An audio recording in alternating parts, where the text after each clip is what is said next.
السلام علیکم دوستوں، میں ہوں محمد گل اور آپ دیکھ رہے ہیں ایم جی ٹی وی۔ بلی یا پالتو بلی گوشت خور ممالیہ جانور ہے۔ ایک اندازے کے مطابق انسان نے بلی کو قریباً 10,000 سال پہلے پالتو بنایا۔ بلی آج کے دور میں سب سے عام پالتو جانوروں میں سے ایک ہے۔ افریقی جنگلی بلیوں کی کئی اقسام کو پالتو بلی کے باوجداد سمجھا جاتا ہے۔ بلیوں کو پہلے شاید اسی وجہ سے پالا گیا کہ یہ چوہے کھاتی تھی اور آج تک یہ جہاں اناج محفوظ کیا جاتا ہے اس مقصد کے لیے جاتی ہیں۔ بعد ازاں ان کو انسان کے دوست اور پالتو جانوروں کے طور پر بھی پالا جانے لگا۔ پالتو بلیوں کے جسم پر لمبے یا چھوٹے بال ہو سکتے ہیں، جس کی بنیاد پر ان کی اقسام اور نسلوں کا تعین کیا جاتا ہے۔ پالتو بلیاں جن کی نسل کا مخصوص تعین نہ ہو سکے انہیں عرف عام میں چھوٹے بالوں والی پالتو اور لمبے بالوں والی پالتو بلیوں کی نسل قرار دیا جاتا ہے۔ تمام معلوم تاریخ میں بلیوں کو پالنے کا مقصد یہ تھا کہ چوہے کھاتی ہیں اور اس طرح اناج کو اس نقصان سے محفوظ رکھا جا سکتا ہے۔ آج کے دور میں بلیاں پالتو جانوروں کے طور پر پالی جاتی ہیں۔ اس کے علاوہ بھی بلی انسانی آبادیوں میں آوارہ پائی جاتی ہیں۔ ترقی یافتہ ممالک میں بلیوں کو پالتو جانوروں کو پالنے کا رواج بہت زیادہ ہے اور ان کے لیے مخصوص خوراک تیار کرنے کا کاروبار کو ایک بڑی صنعت کی حیثیت حاصل ہے۔ اسلام میں بلی حلال نہیں ہے، لیکن اس کو پاکیزہ اور طاہر حیوانات میں شمار کیا جاتا ہے۔ جو بلیاں کسی کی ملکیت نہ ہو انہیں پالنے میں کوئی حرج نہیں۔ بلی اگر کھانے میں سے کچھ کھا جائے یا پانی پی جائے تو وہ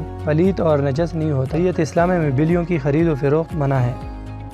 ملتے ہیں نیکسٹ ویڈیو میں، تب تک کے لیے اللہ نے